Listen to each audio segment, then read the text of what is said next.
Y bueno, pues...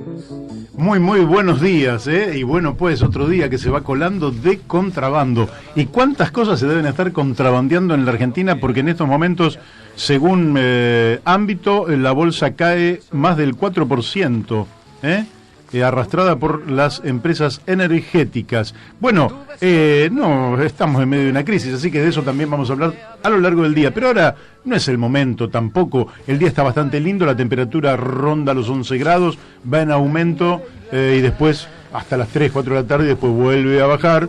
Y mañana de nuevo frío y pasado frío, pero creo que a partir del viernes empieza a levantar la temperatura, vamos a tener un lindo fin de semana y a disfrutar de la vida que tenemos. Cada día es un día único, cada hora es una hora única, cada minuto hay que disfrutarlo mientras se pueda y hay que ayudar a otros también a que lo disfruten. No se trata de disfrutarlo nada más que nosotros, hay que compartir y hay que ayudar al que se queda, al que no disfruta, en fin, a todos aquellos que lamentablemente la vida no les sonríe y son la inmensa mayoría de los argentinos. Bueno, hay que hacer algo para que esto cambie, Se vive una sola vez, cada día es cada día, y bueno, hemos empezado este martes 3 de septiembre. Ya nos faltan unas 3 semanitas y ya estamos en primavera, cosa que me empieza a gustar porque se empieza a acercar el verano, el sol, el calorcito, menos ropa, más liviano, comemos menos, engordamos menos, en fin. Bueno, todo lo que ustedes saben. Buenos días, Daniel de Abrantes. Buenos días, Mario, y como siempre hacemos aquí, seguimos todos los, entre otras cosas, los problemas de la ecología del planeta. Tenemos que decir hoy que hay un terrible huracán que está azotando las costas de la Florida en Estados Unidos. Ya se cobró 5 vidas, 21 heridos. Y señor Trump, a ver si somos un poco más serios. Si toma nota de que el cambio climático está surtiendo efecto y existe. Bueno, y buenos días, Héctor. Allí Héctor diría que bueno, hace posible que tú salgas simplemente, el gran Héctor, operador de la radio, aquí en AM La Luna 1140, AM 1140. Bueno, y buenos días también Corrientes y Mónica Colunga y Radio Fénix, 92.1 MHz. Y buenos días también Radio La Paquita, FM 88.9, Uspallata, Mendoza, y nuestros amigos Gustavo Figini y Elvio Yadanza. Y todos los que quieran recuperar los reportajes que hemos venido haciendo, algunos critican a un reporteado y lo maltratan y nos...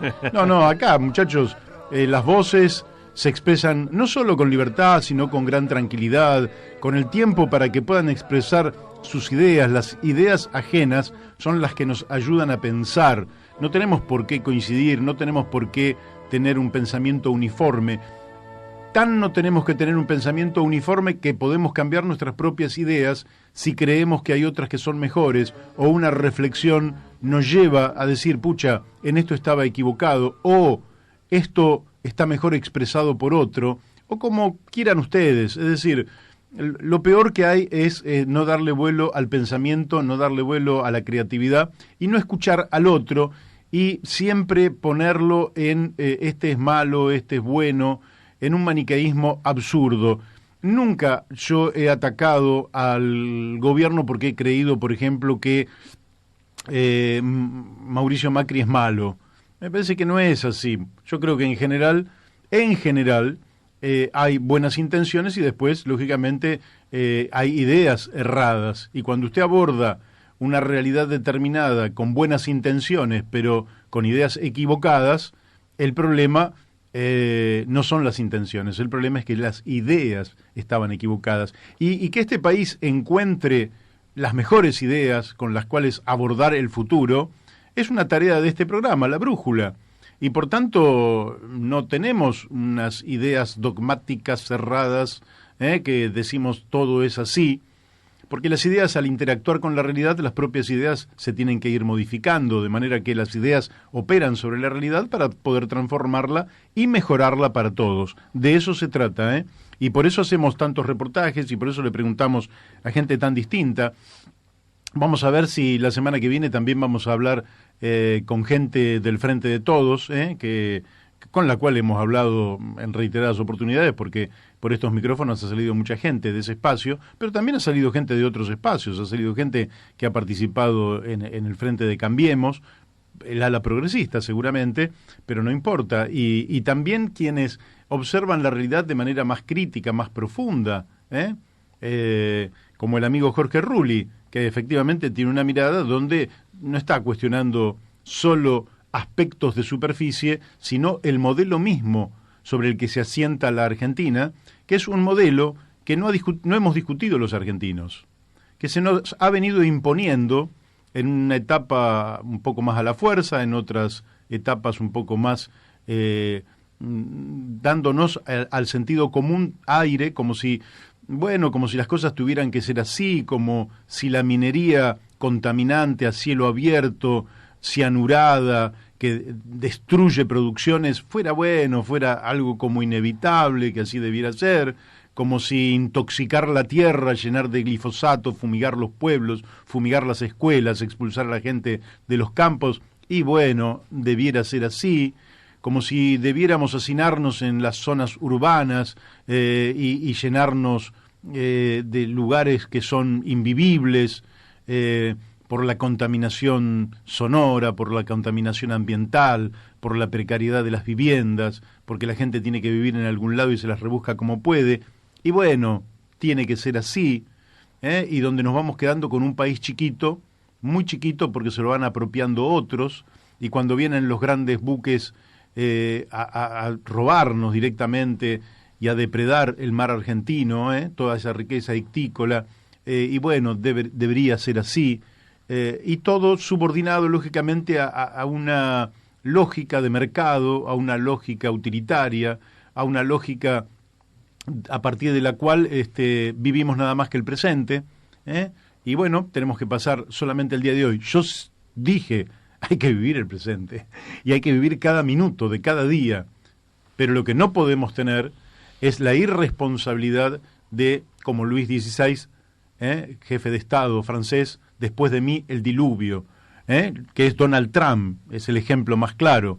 Niego el cambio climático, total, tengo 70 y pico de años, seguramente las catástrofes no vendrán en los próximos 10, que son los que tengo previsiblemente de vida, y entonces dejo el diluvio para las generaciones futuras, dejo la muerte, la intoxicación, la desertificación, la deforestación de los bosques, la liquidación de los glaciares, es decir, todo un desastre social, ambiental, con el cual nos lo quieren hacer ver como que es así, porque en realidad lo que nosotros tenemos que dar es satisfacción a los inversores extranjeros, tenemos que respetar a los parásitos extranjeros que vienen a usufructuar en la bolsa de Buenos Aires, o a cambiar dólares y hacer bicicleta financiera, traen una masa de dólares, la ponen a tasa de interés y después se llevan infinitamente más cantidad de dólares, y todos tenemos que trabajar para cubrir esos dólares, para que ellos no sean ricos, sino que sean riquísimos,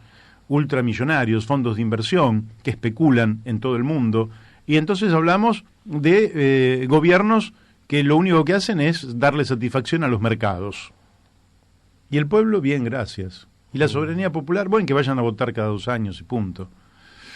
No es así, no es así. Es decir, por eso en el programa lo que tratamos siempre es de profundizar en cada uno de los temas, avanzar con propuestas, y ahora estamos también tomando iniciativas por fuera del programa, Cuando hablamos del proyecto Justo, hablamos de la posibilidad de crear un movimiento político, económico, social, cultural y ambiental.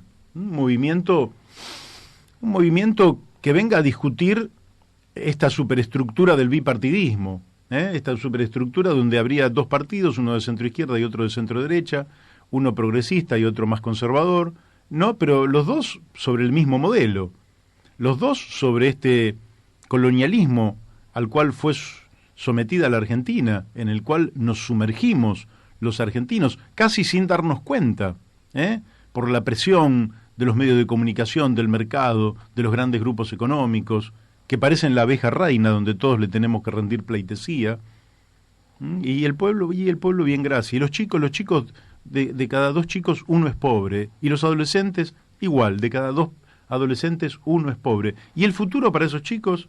Bueno, nadie pensó en el futuro. Lo que tenemos que dar es satisfacción a los mercados.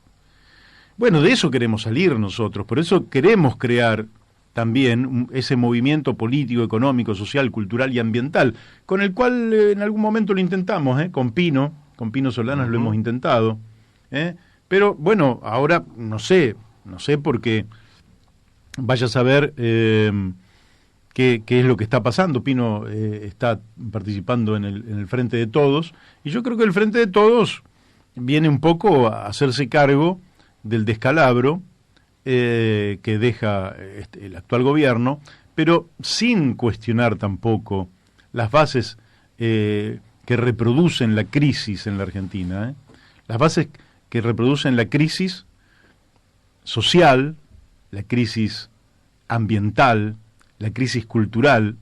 Estamos sin proyecto, estamos sin ilusiones, estamos sin entusiasmo, no nos enamoramos de lo que nos dicen. Por ahí Cristina sería la que enamora a un sector, pero no vemos el proyecto que nos enamore, que nos permita levantarnos y decir, hoy mi misión es hacer esto porque voy a plantar un árbol, voy a escribir un libro, voy a tener un hijo, ¿no? Lo que nos entusiasma hacia adelante, porque quiero estar orgulloso de mi nación y quiero estar orgulloso más allá de Messi, de Ginóbili, de Scola o de los éxitos deportivos que regularmente tenemos. Queremos estar orgullosos porque tenemos un proyecto mancomunado, donde nadie se queda atrás, donde nadie se sumerge en la pobreza, donde no terminamos con la vida, donde no sembramos la muerte. Bueno, creo que estamos en contacto con nuestro primer invitado, que es el amigo Manuel Justo Gallero. ¿Es así, Manuel? ¿Estamos en contacto contigo? Estamos en contacto contigo, Mario. ¿Cómo estás? ¿Todo bien? Muy, muy bien. Aquí estábamos haciendo nuestra introducción, Y bueno, muy bueno. Y bueno, para nosotros es un gusto charlar contigo. Creo que hay muchos amigos que van a escuchar con atención lo que vayamos charlando, pero esto tendrá que ser una charla distendida, porque en definitiva esto es un programa de radio y aunque tiene aspiraciones un poquito exageradas, podríamos decirlo, no deja de ser un programa de radio. Manuel, primero, vos en este intercambio donde yo te pedía para hacerte un reportaje, vos me decías que estabas terminando un libro que habías titulado Un viaje hacia las utopías revolucionarias. Más que hablar del libro, que me decís que va desde que conociste al Che Guevara en 1962 hasta que saliste al exilio en 1976. Pero antes de hablar del libro, a mí me gustaría preguntarte lo siguiente. ¿Continúa ese viaje? ¿Es necesario y deseable cambiar a fondo la realidad que vivimos? ¿Es posible seguir pensando en una nueva sociedad? Yo creo absolutamente que sí, que vale la pena seguir pensando en una nueva sociedad, que vale la pena seguir en la búsqueda de las utopías revolucionarias. Eso me parece fundamental, digamos. O sea, yo creo que sin un cambio profundo, las posibilidades realmente de revertir la situación en favor de los trabajadores, de los más humildes, terminar con la pobreza, todo esto que se transforman en consignas para la actual, digamos, clase política, tiene la única forma de revertirlo realmente con un poder popular en serio, digamos, un poder popular que termine definitivamente con la hegemonía de los sectores dominantes, que han hegemonizado siempre. O sea, digamos, nosotros nos permitimos, tuvimos el tupé en los 60, 70, de plantearnos enfrentar ese poder y construimos alternativas y organizaciones revolucionarias para enfrentar ese poder. Bueno, fuimos derrotados, no fracasamos, fuimos derrotados. Pero esa derrota no implica una derrota histórica. Digamos, la historia es así, se construye con triunfos y derrotas. Así ha sido a lo largo de toda nuestra historia, la independencia, del colonialismo español, siempre ha sido lo mismo. Siempre ha habido triunfos y derrotas. Bueno, yo creo que la única posibilidad es esa, de seguir pensando soñando en que puede haber una patria para todos, en que puede haber una sociedad más igualitaria que esta, digamos, sin lugar a duda. Es posible el socialismo. Bien, bien, bien. Nosotros nunca hemos bajado ese ideal a sabiendas de que los tiempos van cambiando y nos van... Vos hiciste una nota, te traigo un poquito más acá, aunque después por ahí nos volvemos a ir hacia el futuro y también por ahí hacia el pasado. Pero vos hiciste una nota sobre la ceocracia, es decir, sí, de este gobierno de empresarios, de gerentes de empresa. ¿Por qué no le decís a los oyentes más o menos cómo has desarrollado esa nota? No, la idea es, evidentemente, digamos, a partir del 2015, pasan a gobernar directamente, a hacerse cargo del gobierno, digamos, del gobierno formal, del gobierno institucional, los CEO, o sea, todo lo que son gerentes de las empresas. En general, ¿no? Si uno ve lo que se designaron en energía, en el Aranguren, todo lo que están en este momento en el gabinete, son todo gente que ha estado en las empresas, en lugares destacables, que forman parte de ese círculo que podríamos llamar los millonarios, ¿no? O sea, un círculo de poder que está más vinculado incluso al poder real, que es el poder que ejercen los sectores financieros, las multinacionales. Esto está mucho más vinculado. Y la ceocracia es eso es, el gobierno de los gerentes, y que empieza a gobernar a partir de 2015 y nos lleva a esta situación hipercrítica, digamos, que vivimos hoy. Intentan primero, con una especie de dogmatismo ideológico, imponer un neoliberalismo, digamos, estilo de José Alfredo Martínez de O, o sea, suprimir todo tipo de intervención del Estado y admitir el ingreso irrestricto a las importaciones. Bueno, todo lo que hemos vivido estos últimos 3 años, 4 años, que ha llevado a esta crisis, que ahora han tenido que apelar nuevamente a formas de lo que ellos llamaban populistas, control cambiario, cepo, etcétera, etcétera, porque no encuentran la salida para poder llegar a diciembre, que es cuando tienen que entregar el gobierno. Claro. Eso es un poco, digamos, en síntesis, ¿no? Con un país con 4 millones más de pobres, con un país que está realmente en una situación hipercrítica, con una clase media que, digamos, no llega a fin de mes. O sea, es una situación muy, muy difícil a la que ha llevado este gobierno por dogmatismo ideológico, ineficiencia, diría yo, las dos cosas vinculadas. Y además para favorecer al sector al que pertenece, ¿no? Obviamente, sin duda. Ahora, sigo en esta línea. ¿Qué idea tengo yo? Y me gustaría que vos lo profundizaras. Yo creo que allí por los 70, cuando surge, digamos, el neoliberalismo, la contraofensiva en general del imperialismo, ¿verdad?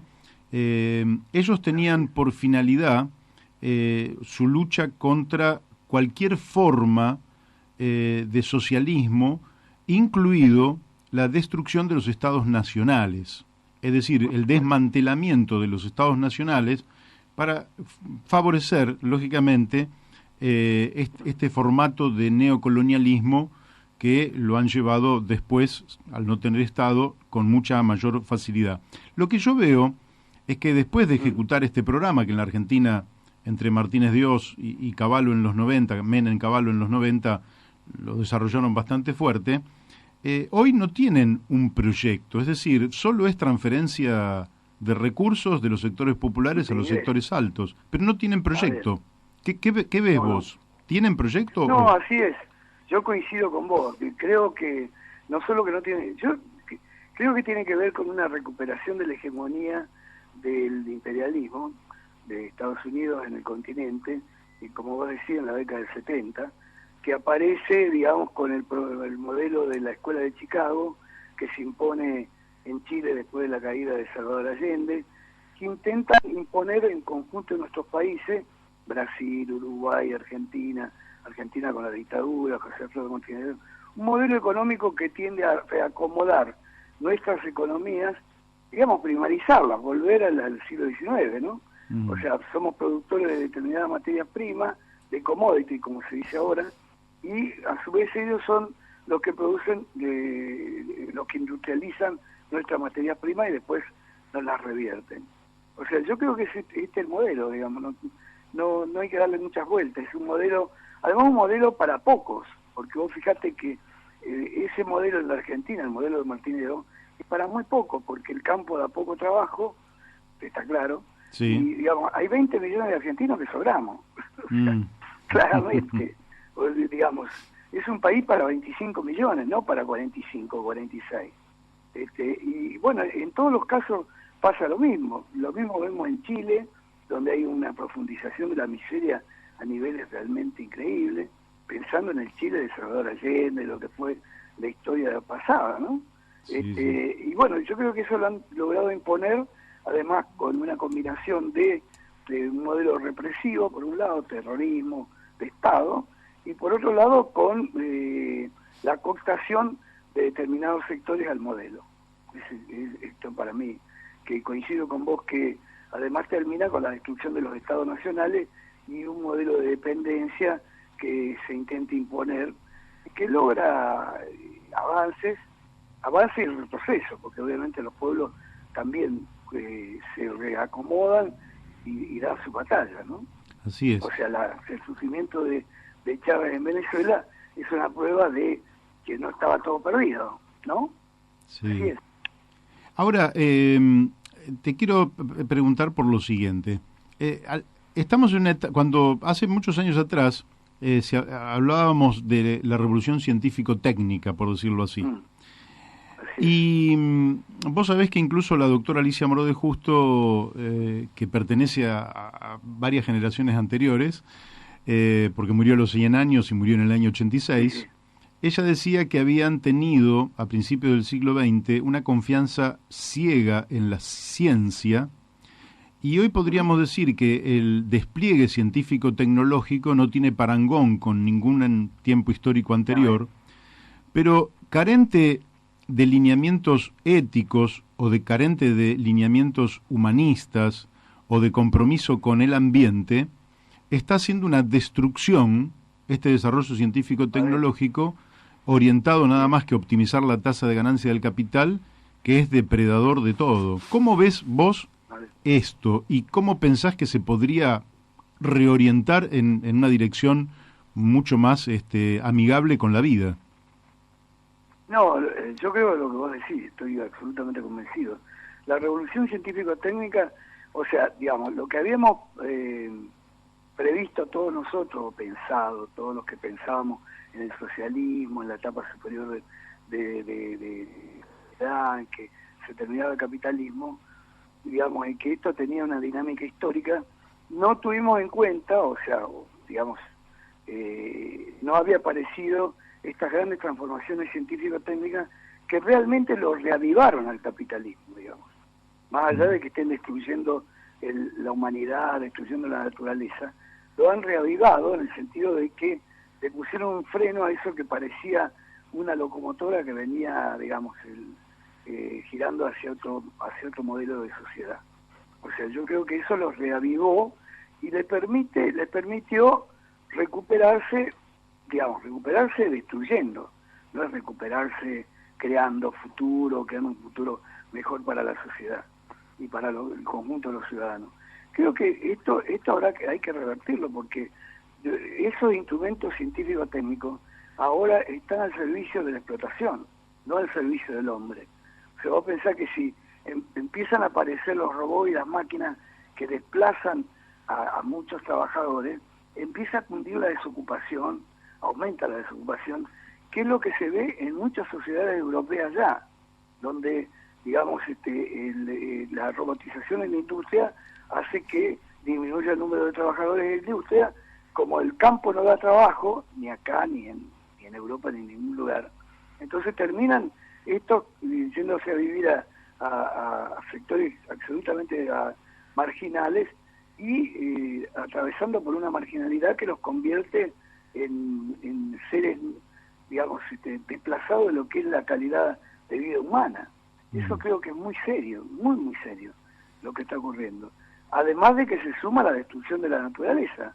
Fíjate que con estos incendios que ha habido hace pocos días en el Amazonas, se está destruyendo el núcleo, uno de los núcleos vitales más importantes del planeta.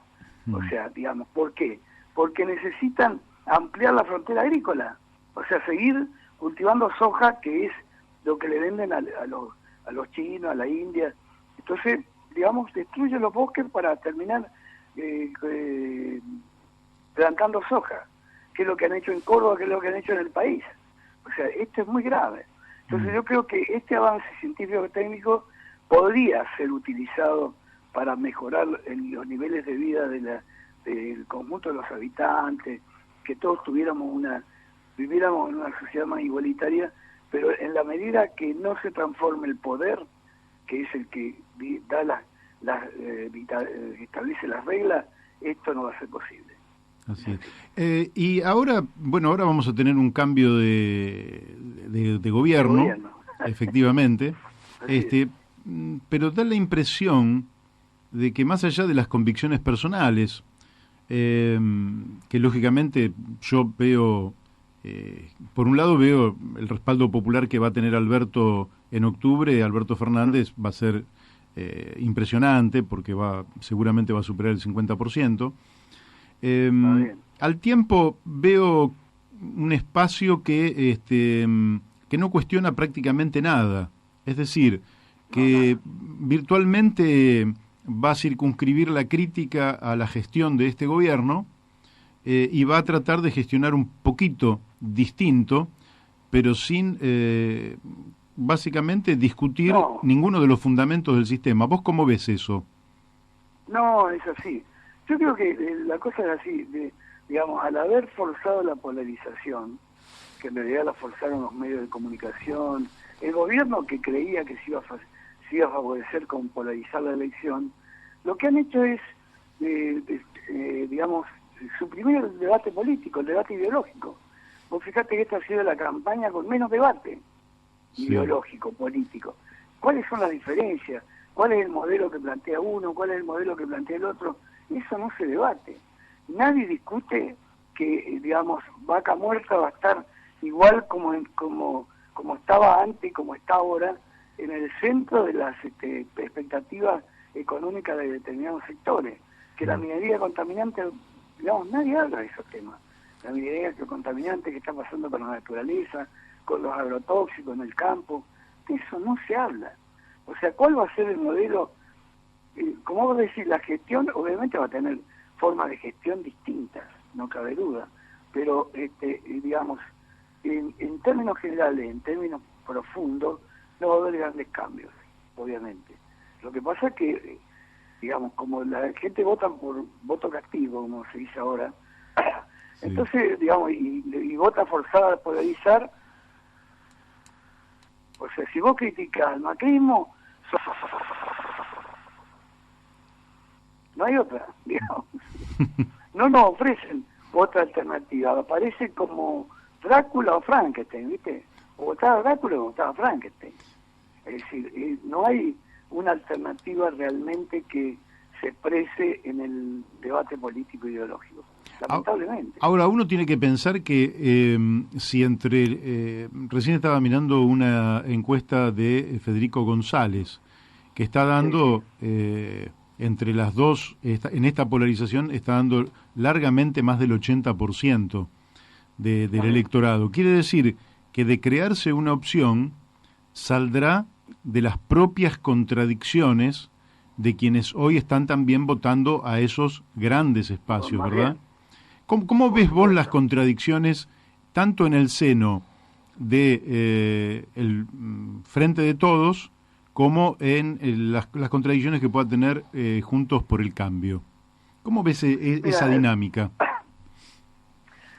Que está claro que en el Frente de Todos, que es, diría, el posible ganador, hay contradicciones muy profundas, porque que Alberto Fernández es un peronista moderado. Ahí te estamos escuchando medio mal, ¿eh? Bueno, Alberto Fernández, te decía, es un peronista conservador, un peronista moderado. ¿Hola, me escuchás? Sí, pero se perdió la calidad que estábamos teniendo. A ver. Bueno. Estás, a ver. Decinos. Hola. Sí. Sí.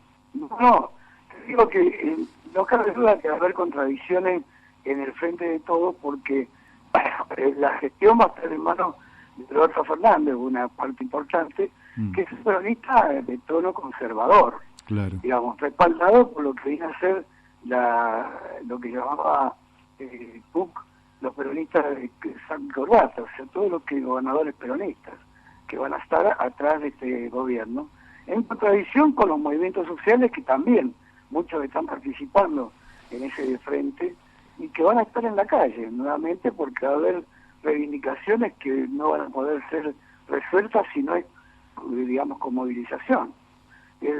No ha dicho, el Frente de Todos no ha dicho qué va a hacer con la exigencia que plantea el fondo de que, digamos, se tiene que hacer la reforma laboral y la reforma jubilatoria. Ellos dicen no a la reforma laboral, pero no queda claro qué es, hasta dónde alcanza el no.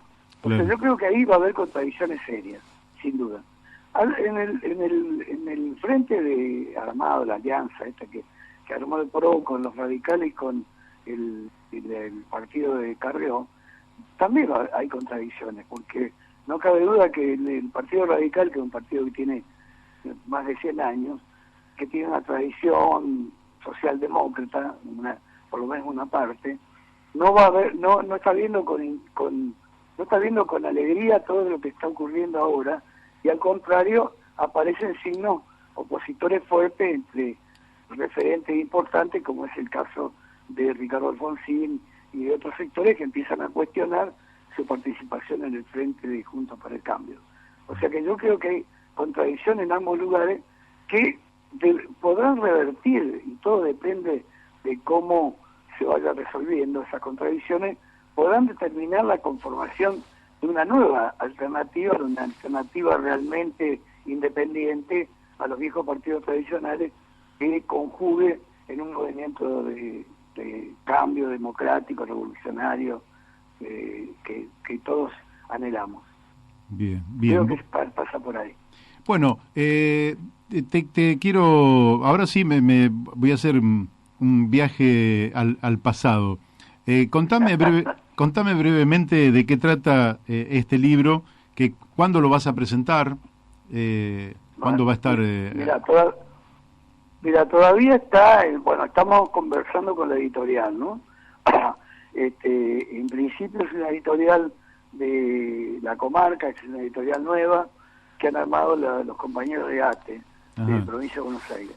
Vamos a ver qué pasa, con eso estamos conversando. El libro es la primera parte, yo tengo dos partes.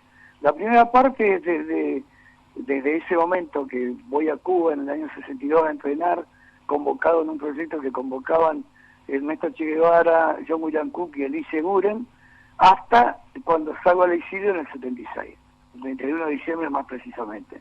Esa es la primera parte. La segunda parte empiezo desde que salgo al exilio hasta, hasta creo que vuelvo al país en el 84, que todavía eso lo estoy escribiendo.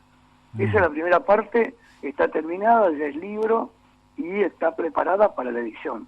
No sabemos cuándo va a salir porque, estamos conversando con la editorial, es un momento complicado también desde el punto de vista de la crisis económica para sacar un libro, o sea, en el sentido del costo del papel, etcétera, etcétera. Pero estamos en eso.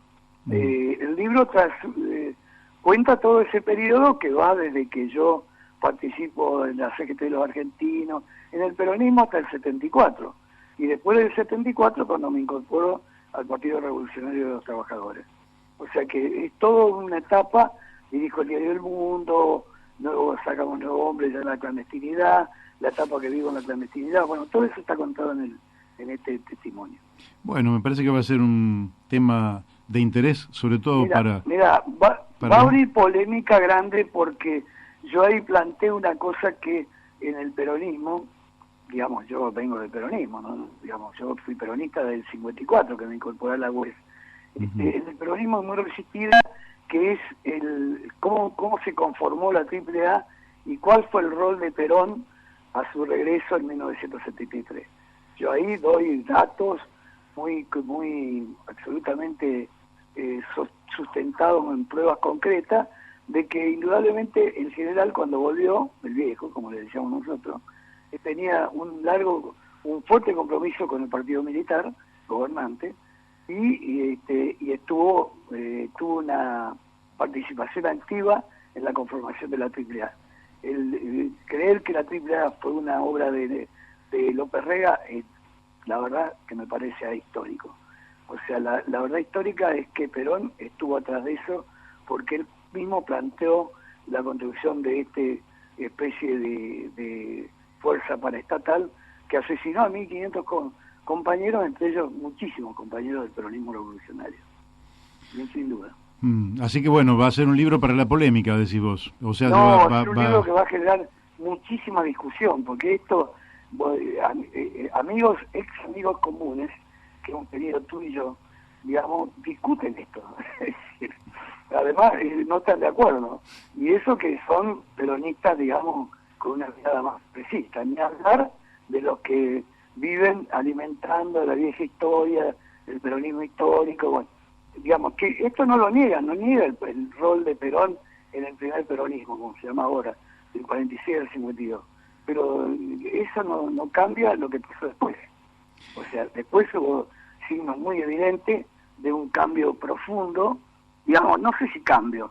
Yo creo que Perón tenía una determinada conformación ideológica, la cual fue modificando, o sea, a medida que iba avanzando el proceso del exilio de él, etcétera, etcétera, esa conformación lo fue alineando cada vez del lado de los sectores más de derecha, tanto de América Latina como del mundo. Pensá que él fue huésped de Trujillo, fue amigo de Somoza, fue amigo de Pérez Jiménez, estuvo viviendo en la España de Franco.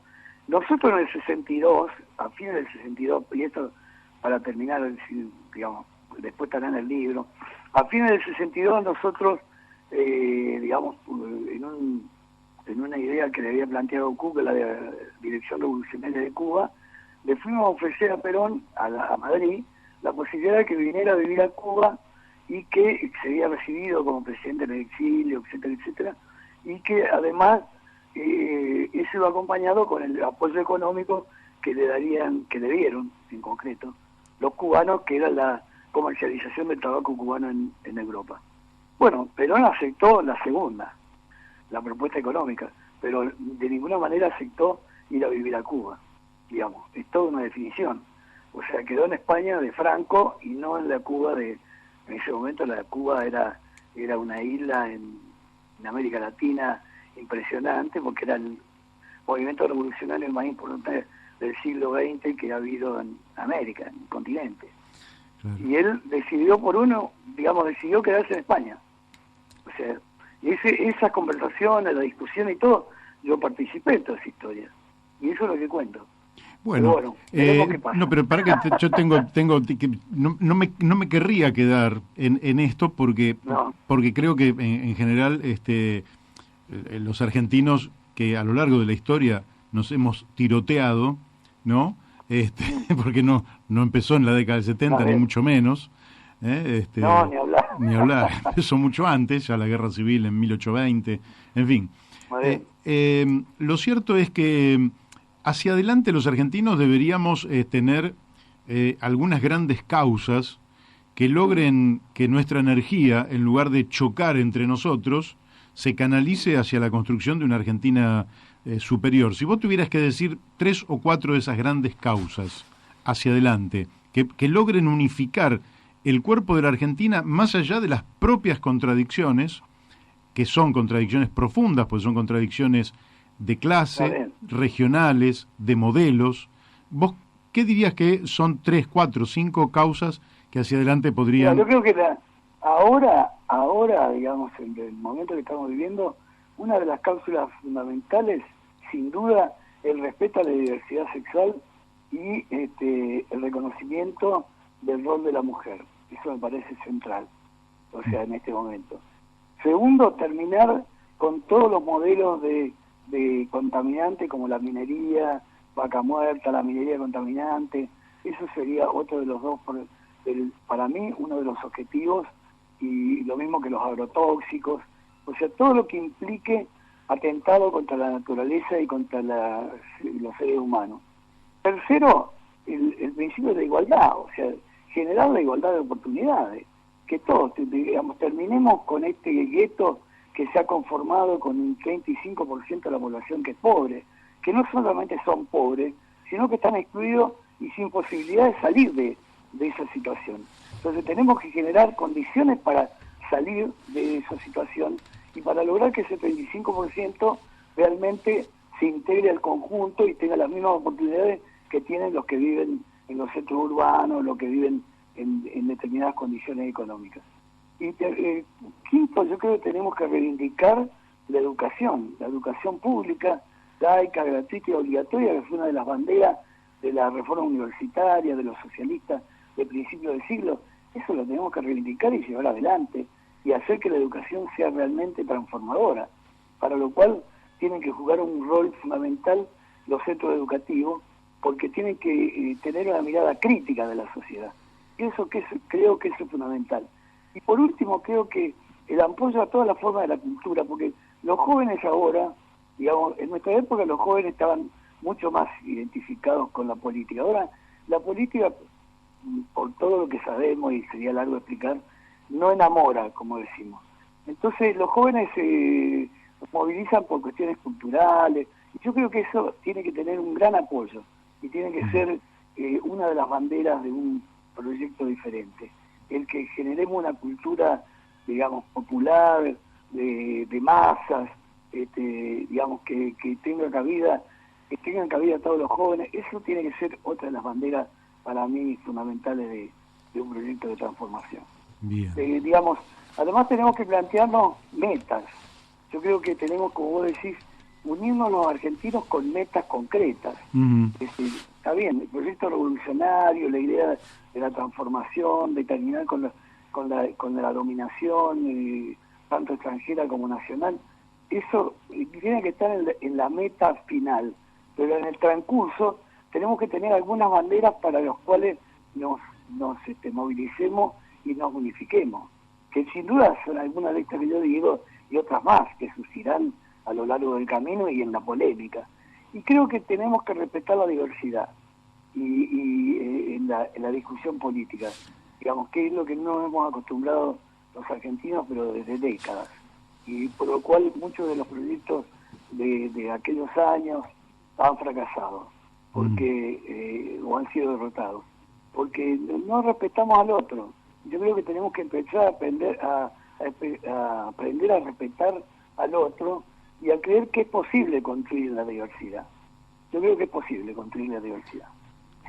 Así es. Daniel de Abrantes te quiere hacer una pregunta. ¿Qué tal, Manuel? No. Buen día. No, antes te quería decir algo, Sí. antes de que, pasarte un chivo. Sí. El próximo miércoles, o sea, mañana, en el Tortoni, Carlos Gavetta organiza, coordinador de una actividad en homenaje a Alfredo Palacio. Sí. En el Café Tortoni, acá en la ciudad de Buenos Aires, a las 18:45. Te digo para que transmitan la invitación ahí a todos los amigos.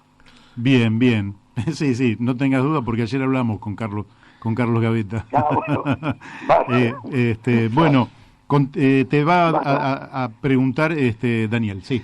Sí, tengo Bueno. dos preguntas. Una, digamos que me pica un poco la curiosidad porque obviamente que nos gusta, digamos, reflexionar sobre la historia y los grandes temas, y me parece que el libro que vas a poner arriba de la mesa, como vos decís, va a abrir un espacio de reflexión, ¿no?, sobre algunos temas. Y yo sobre eso te quería hacer una pregunta, digamos, ¿cómo ves ese doble rol de Perón en torno a lo que planteas de la triple A, sí, que es un tema, bueno, desde nuestro lado también en su momento Emilio Corbier y algunos otros compañeros trabajaron ese tema histórico, y el rol de Perón de estadista, digamos, con su discurso del 1 de mayo y con digamos, con una serie de señales muy importantes para el país, que, bueno, generan ahí un espacio de decir, bueno, ¿cuál es el Perón verdadero? ¿Con qué Perón nos quedamos, no? Mira, yo creo que tenemos que quedarnos con el Perón del 46 al 52. Uh-huh. O sea que, digamos, por determinadas condicionantes, sería muy largo discutir cuáles fueron las condiciones que determinaron que él tuviera un rol en un modelo de desarrollo industrial del país, digamos que no lo desarrolló él, sino que empezó antes y que él respaldó y que conformó una alianza entre la burguesía industrial, que estaba representada en ese momento por Miranda, y la clase obrera, logrando un nivel de participación de los trabajadores que no habían tenido hasta ese momento. Creo que ese es el Perón que hay que rescatar, digamos. En la balanza de la historia, ese es el Perón, digamos, que tuvo un rol. Yo creo que después, ya en el 73, cuando él vuelve, no cabe duda, él, la reunión del Consejo Superior, yo lo cuento ahí porque me lo contó Videgain, no es que lo inventé yo. La reunión del Consejo Superior del peronismo, antes que él asumiera en octubre del 73, él plantea la formación del Somatén, que llama. El Somatén era una especie de construcción que habían hecho en España en alguna época los señores feudales para combatir a los bandidos, que se llamaban, que eran los que cuestionaban el feudalismo en España. Después lo hizo Primo de Rivera.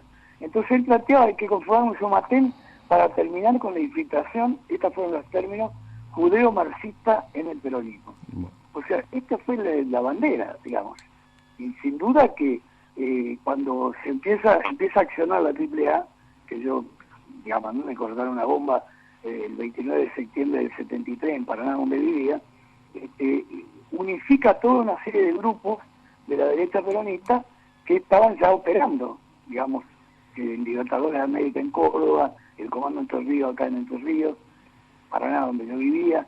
O sea, todo un grupo de derecha que empezaron a operar militarmente, por decirlo de alguna manera, represivamente, como una construcción paraestatal. Que después, ya antes del 76, la termina absorbiendo la AAA y son los que llevan adelante, digamos, todas las operaciones del 73 al 76 de la AAA. Bueno, ahí habrá... Yo creo que esto... Habrá, digo, como vos decís, un tema interesante para debatir de cara al pasado. Ahora, de cara al futuro, que siempre, bueno, miramos al pasado, pero con la expectativa que nos pueda servir para el futuro. De cara al futuro, ¿cómo ves vos la Argentina, o en la Argentina, la posibilidad de que surja algo nuevo que nos permita superar esta situación de estancamiento en la que estamos? Mira, yo creo que están todas las condiciones dadas, digamos, es decir, es un proceso difícil. Están las condiciones dadas porque en realidad hay ahora un movimiento social muy fuerte, muy, digamos, que tiene el dominio de la calle. No tiene el dominio electoral, pero tiene el dominio de la calle. Y esto se ve en todas estas movilizaciones últimas. Entonces yo creo que a partir de ese movimiento social, que es muy fuerte, que además está metido en los barrios, incluso con la construcción de nuevas direcciones obreras en los sindicatos, en las fábricas, yo creo que a partir de ahí se puede construir algo diferente, digamos, saliendo de esta polarización que nos fuerzan los medios, ¿no? Porque, digamos, que al conjunto de la sociedad nos fuerzan. O sea, digamos, no es fácil, no es un camino de rosas, es un camino lleno de dificultades, pero que hay que recorrer, porque de la otra forma, ¿qué tenemos que hacer? Sumarnos a una u otra de los polos de la contradicción, de la contradicción o de la pseudo contradicción, que no me parece lo más creativo y además lo que tenga más futuro. Creo que es difícil, no cabe duda que es difícil. Bueno, difícil, además, difícil, pero lo intentaremos, pena, ¿no? Claro. Sí, pero además vale la pena, porque vivimos en un momento en que, por otro lado, hay una crisis, sin duda. Se terminó digamos, el mundo unipolar, empiezan a aparecer alternativas que no son ni mejores ni peores, pero de cualquier manera son alternativas, y ya Estados Unidos no es el que hegemoniza, si no aparece China, Rusia, o sea, digamos, ya no estamos en el mundo unipolar que se planteaban a finales después de la caída del muro de Berlín, en el 89, 90. Ahora estamos en un mundo diferente, y yo creo que con una gran crisis del imperio que es evidente, digamos. Estados Unidos está en un momento en que ha hecho una vuelta al fascismo de los años 30, porque Donald Trump es eso, es un presidente fascista en Estados Unidos. Entonces yo creo que vale la pena hacer todo el esfuerzo, ¿no? Para construir algo nuevo. Sí. Bueno, Manuel, yo te voy a hacer la última y ya con esta cerramos, ¿no? Vos, y la voy a hilvanar con esto último que vos decías, es decir, vamos pasando de un mundo unipolar, después de la caída de la Unión Soviética quedó hegemonizado por los Estados Unidos, a un mundo multipolar. Ahora, ¿cuál es en ese mundo los países de América Latina, de Sudamérica o en todo caso del Mercosur aparecen todavía disgregados sin lograr un agrupamiento que los ponga como actores protagónicos para que en ese mundo multipolar este espacio de la humanidad también sea un polo? ¿Cómo ves vos este proceso en el contexto actual y la perspectiva futura? Mira, creo que el contexto actual es bastante problemático, diría, para que eso suceda, porque sin duda que con Bolsonaro en Brasil y el gobierno de Chile y el de Paraguay hay poca posibilidad de construir un modelo alternativo, porque son todos de alguna manera voceros de la política de Estados Unidos en la región. Creo que por ahora eso es difícil. Yo creo que el país clave por lo menos en el Cono Sur, a mi juicio, digamos, no así en el sector norte, donde el cambio en México me parece muy importante, pero que no lo hemos podido todavía nosotros analizar.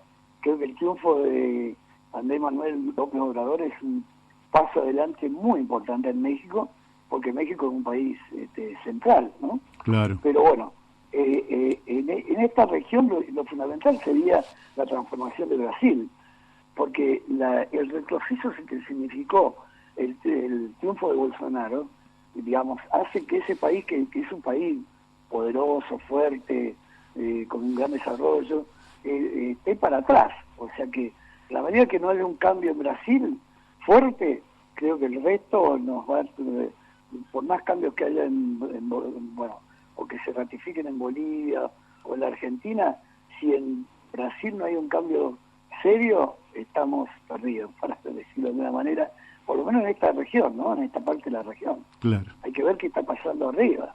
Arriba está AMLO por un lado, en México, está el proceso en Venezuela, que con miles de contradicciones sigue adelante, está lo que está pasando en Colombia, que también con muchas contradicciones, ahora reaparición de la FARC, que han decidido volver por lo menos una fracción a la lucha armada. Bueno, es todo un proceso muy complicado el que vive en nuestro continente, ¿no?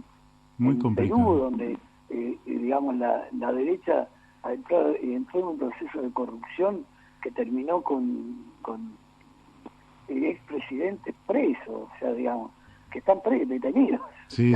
Y, digamos, es un momento muy difícil en la región. Que, digamos, ¿cómo se avisora? Yo creo que si hay un cambio en Brasil, que puede haber, y hay cambios, bueno, en Uruguay aparentemente sería ratificado el gobierno del Frente Amplio, digamos, en Bolivia es probable la reelección de Evo Morales, hay que ver qué pasa acá, cuál va a ser el alineamiento que va a tener la Argentina.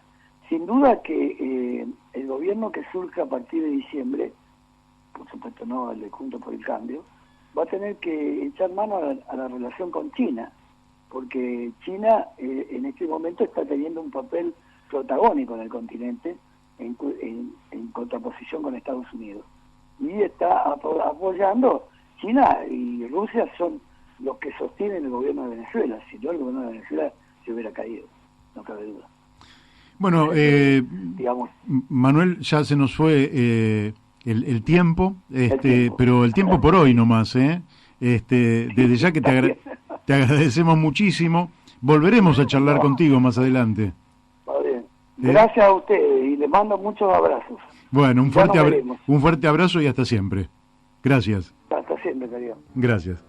Bueno, hemos hablado con Manuel Justo Gallero, un hombre con una larga trayectoria en la vida política argentina y, bueno, autor de un libro que presentará próximamente, Un viaje hacia las utopías revolucionarias, que nos ha dado pie para hablar de un montón de temas. Y ahora vamos a la tanda de la radio y después seguimos aquí en La Brújula, por Radio La Luna. Bien, seguimos aquí en La Brújula. Hoy, cuando empezamos el programa, como al pasar les dije que las acciones en la Bolsa de Comercio de Buenos Aires habían caído un 4%. Ahora caen un 8%. Es decir, qué crisis, ¿no? Porque usted piense que las acciones son como una partecita de una empresa, digamos, un ladrillo de una empresa. Más o menos siempre deberían salir igual, podrían variar un poquito más o un poquito menos. Y en función de la performance de la empresa. De la empresa, de las variables, si hay más liquidez, menos liquidez, si hay gente que va a comprar y levanta un poco la acción, si hay gente que la vende por necesidad o porque quiere cambiar de acción. Pero el derrumbe del 8% en un día, vos pensás que esto se puede mantener 15 o 20 días, porque después la empresa vale cero. Claro. Y eso es absurdo, Pero bueno, estamos en esta etapa de una crisis muy, muy profunda y vamos a tratar de comunicarnos, vamos a ver si tenemos suerte, con el amigo Walter Graciano, que es un crítico muy lúcido, muy inteligente de lo que ha sido toda esta política, ya desde que estaba Adolfo Sturzenegger en el Banco Central. Te agrego algo a lo que vos decías de las acciones, ¿no? Como para prender una luz. En la crisis del 2001, que también, y en la del tequila, que fueron momentos en que cayeron mucho las acciones de las empresas argentinas, hubo fuertes movimientos de extranjerización de estas empresas. Es un tema que hay que mirar y hay que cuidar, porque cada vez que se extranjeriza una empresa nacional se pierde la renta para el país, ¿no? Bueno, vamos a ver si nos podemos comunicar, pero si no, tenemos infinita cantidad de temas. Más tarde vamos a estar hablando con el dirigente de la Unión Cívica Radical, Juan Manuel Casela, porque ha sacado una nota hoy donde dice que la experiencia de alianza con el PRO está agotada. Así que lo vamos a hablar con él más tarde. Ahora vamos a un tema y vemos si nos podemos comunicar con Walter Graciano. Seguimos aquí en La Brújula. Un día difícil para comunicarse con economistas tan demandados. Es decir, ¿por qué? Porque, bueno, la crisis económica da la impresión de que no se detiene, a pesar de que más o menos han controlado el valor del dólar, no pueden estabilizar la economía en términos generales. La tasa de interés está por las nubes y lógicamente que eso preanuncia problemas a futuro. Cuando la tasa de interés es muy alta, es un poquito de pan para hoy, migas para hoy y hambre para mañana, porque es un verdadero populismo financiero, es decir, resuelven de corto plazo, como aquel tipo que sale desesperado a pedir un poco de dinero para seguir jugando en la ruleta, y entonces le dicen te voy a cobrar el 85% anual, y el tipo le dice sí, creyendo que va a ganar, pero no puede pagar ese 85%, y eso es lo que está prometiendo el Banco Central de la República Argentina. Bueno, así que la crisis está ahí en pleno desarrollo, esperemos que no se acelere, porque, como siempre, las crisis las pagamos los de abajo, la clase media, en fin, muchos sectores que porque la crisis no la pagan los más ricos, que tienen mecanismos muy sofisticados para defenderse de las turbulencias cambiarias, de tasa de interés, en fin, de todo tipo de asunto que pasa por la economía. Así que ellos siempre se preservan. Los que no jodemos somos los de abajo. Bueno, aquí hay una encuesta de Federico González que dice que Alberto Fernández y Cristina Kirchner del Frente de Todos está sacando el 55,1% y Mauricio Macri y Miguel Ángel Pichetto el 32,5%. Quiere decir que aproximadamente hay una diferencia de 23 puntos, es decir, que se amplía la diferencia, y entre los dos están sumando 87,6% de los votos. Quiere decir que terceras fuerzas, como la que lidera Roberto Labaña junto a Juan Manuel Urtubey, no estarían teniendo la performance que se quisiera y no estarían permitiendo realmente irrumpir, desplazando sobre todo a la segunda fuerza para tener una posibilidad de balotaje. La alianza Juntos por el Cambio se mantiene en su núcleo que lo acompañó hasta aquí. No creo que sea el núcleo duro, es simplemente quienes lo han acompañado para que no vuelva Cristina. Vaya a saber las motivaciones múltiples que pueden tener los votantes de Mauricio Macri, que tendrán sus explicaciones, aunque a mí me cuesta entenderlas, pero las deben tener, y cada uno tiene las propias, cada uno vota como quiere, vivimos en libertad y no le cuestiono el voto absolutamente a nadie, se puede votar por izquierda, por derecha, es el régimen en el que convivimos los argentinos, pero parece la elección ya terminada. Con el 55% no solo no hay balotaje, sino que supera por 10 puntos el 45% que exige la Constitución Nacional, y además esto podría estar dando lugar también a una holgada mayoría en ambas cámaras del Congreso Nacional, con lo cual evidentemente contaría con un respaldo formidable para medidas que no conocemos, porque es el otro tema. Me gustaría mucho conocer las medidas que se proponen, cuál es el proyecto a corto y a mediano plazo, que no alcanza con decir, me parece a mí, ya no vamos a cometer los errores del pasado, cosa que eso me parece que está muy bien, pero con eso no alcanza. Eso es no cometer errores del pasado. Pero en el futuro se cometerán errores, eso es inevitable. Lo que me parece que se debería explicitar un poco más es el programa de gobierno. Así que aquí estamos. Yo creo firmemente que hay que construir en la Argentina a alguna fuerza alternativa, que es responsabilidad no de las grandes fuerzas políticas, sino de los otros, que no estamos del todo satisfechos. Y de hecho, Daniel, he trabajado aquí sobre un pequeño borrador, ¿no? Porque creo que hay que ir hacia la creación de este movimiento político, económico, social, cultural y ambiental. Creo que en lo político hay que rescatar la democracia participativa. Sí. En lo económico, el cooperativismo y la economía de colaboración. En lo social, la solidaridad y la fraternidad social.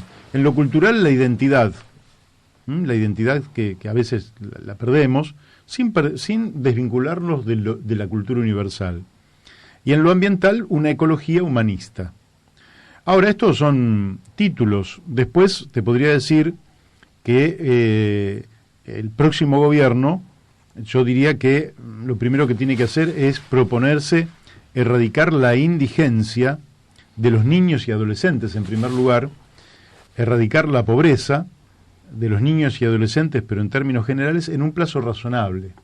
Si el gobierno empieza en el año 2019, tiene que pensar que se tiene que ir realmente sin indigentes y sin pobres. Sí, yo creo que esa es, sin lugar a dudas, la prioridad, pero también agregaría lo que vos dijiste, es que no creo que haya posibilidad de ejecutar en profundidad estos cambios si además no fundamos un proyecto científico-técnico de cara al futuro para la Argentina. Bueno, acá lo tengo, el primer punto es erradicar la indigencia y la pobreza en un plazo razonable a través de un ingreso básico universal. Uh-huh.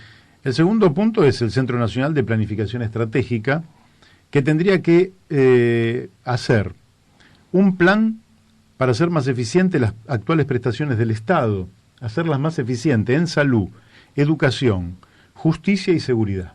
Ver cómo se mejora eso, y para eso hay que planificar. Hay que hacer un gran plan de obras públicas.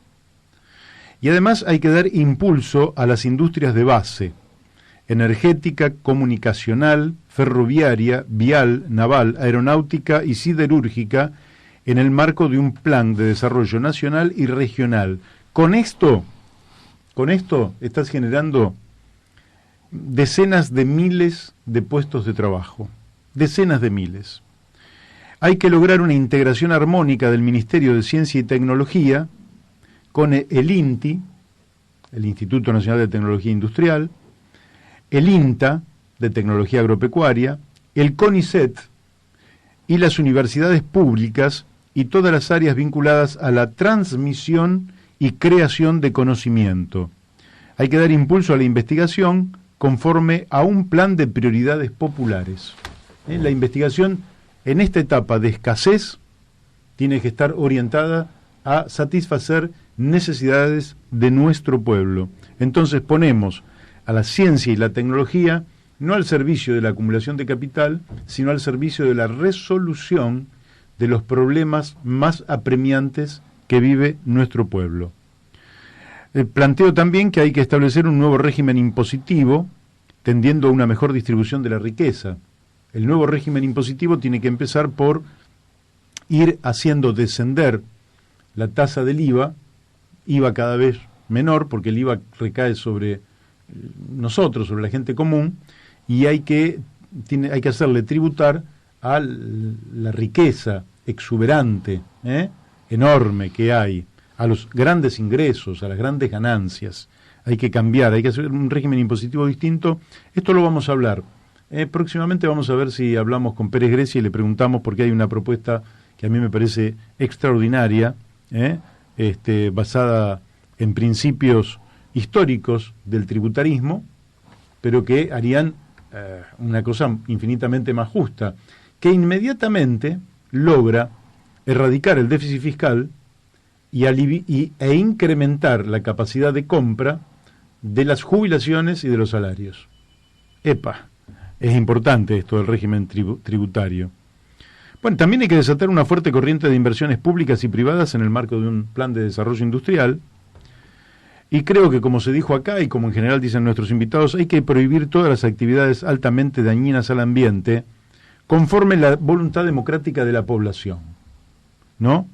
Pero la minería a cielo abierto y el respeto a la ley de glaciares, hay que prohibir el fracking, y hay que hacer una ley al respecto, pero lógicamente todo esto hay que discutirlo con las poblaciones. Hay que prohibir la agricultura con paquetes tecnológicos tóxicos, para lo cual habría que tener una legislación adecuada, también discutida con la población. Hay que evitar la deforestación, respeto a la ley de bosques. Hay que prohibir o hay que controlar lo que es la depredación ictícola, y hay que abrir un debate sobre la energía nuclear. ¿Qué plan de energía nuclear vamos a tener? Si va a ser descendente, como creo que está reclamando la humanidad, que cada vez haya menos energía nuclear, o va a ser ascendente, de manera que vamos a poner nuevas usinas termonucleares. Y por último digo, hay que ir a una reconversión hacia una minería responsable y sustentable, energías renovables. Eso implica una cantidad de trabajo enorme, y aparte a favor del ambiente y de la vida. O sea, tenés todo, porque esa reconversión energética es mucho trabajo, muchas fuentes de empleo. Una producción agroecológica. Hay que ir al cuidado de la tierra. En esto el INTA tiene que tener un papel protagónico. Hay que cuidar la tierra, cuidarla. No dejar que la sigan intoxicando. Hay que ir a un proceso de reforestación. Hay que empezar a plantar árboles. Todos los niños deberían plantar un árbol, con el cual van a convivir toda su vida. En cualquier lugar, si en el fondo de la casa, en un terreno, ir a algún lugar, y todos los niños deberían tener, por lo menos plantar un árbol, y amigarse con ese árbol, que sea como como una relación permanente, porque vos, si plantás un árbol, podés convivir con ese árbol toda tu vida, porque seguramente el árbol te sobrevivirá, y sobre todo si se trata, por ejemplo, de un cedro. Y bueno, hay que cuidar el aire, hay que cuidar las napas subterráneas de agua, que a veces se descuidan porque no las vemos, pero con el fracking se destruyen, por ejemplo, o muchas veces con desechos que las industrias no tienen plantas de tratamiento y tienen inyecciones que mandan a la tierra, entonces contaminan las napas de agua. Hay que cuidar los ríos, el mar, hay que cuidar los hielos antárticos, que ya sabemos que también con el calentamiento global corren un serio riesgo. Entonces creo que hay un programa alternativo. Acá está dicho, yo estoy trabajando en 100 puntos de un programa alternativo, acá están dichos algunos títulos, esto es radio, pero fíjate que como en estos pocos títulos vos abordás las cuestiones sociales, ambientales, científicas, tecnológicas, educativas, de modernización de la Argentina, de bienestar general, bueno, las tenés ahí contempladas en estos puntos que hemos enunciado. Quiere decir, a mí me encantaría que quienes tienen mejor perspectiva de llegar a la dirección del Estado también se comprometieran con alguna de estas cosas, y a veces lo dudo, y espero que no se enojen mis amigos del Frente de Todos. A veces lo dudo porque, por ejemplo, un hombre del que se habla como posible ministro de Economía, que es Guillermo Nielsen, hace de Vaca Muerta la piedra angular para el desarrollo futuro de la Argentina. Y la verdad es que eso está puesto en duda por los especialistas. Aquí lo hemos hablado con alguien que sabe mucho de ese tema, que es el ingeniero Jorge La Peña, que una cosa es el recurso que hay ahí, que es abundante, pero para transformarse en reservas que puedan ser susceptibles de extracción y sin dañar el ambiente, eso es una tarea muy difícil, y hoy no es económicamente viable. Entonces me gustaría que los digan cómo piensan encarar la transformación hacia una Argentina humanamente amigable, ambientalmente amigable, desarrollada, moderna, pero que la modernización no implique la destrucción. A veces te dicen, no, acá hemos modernizado, hemos tapado un espacio verde con cemento. Bueno, eso no es modernizar. En relación a esto que estás planteando, te quiero hacer una breve reflexión, porque siempre yo comentaba el tema de la maldición de Potosí, ¿no? Haciendo referencia al Cerro de Potosí, que fue el yacimiento de plata más grande que conoció la humanidad y que significó una condena para Bolivia en su momento, ¿no? En el siglo XIX. Pero lo que quería señalar sobre este tema de los recursos naturales, ¿no? Los recursos naturales sabemos que son valiosos, están ahí, son recursos, como la palabra lo dice, pero fijémonos qué paradoja, ¿no? Quizás el principal problema que hoy tiene la Argentina, el más urgente, el más inmediato, es el hambre, ¿sí?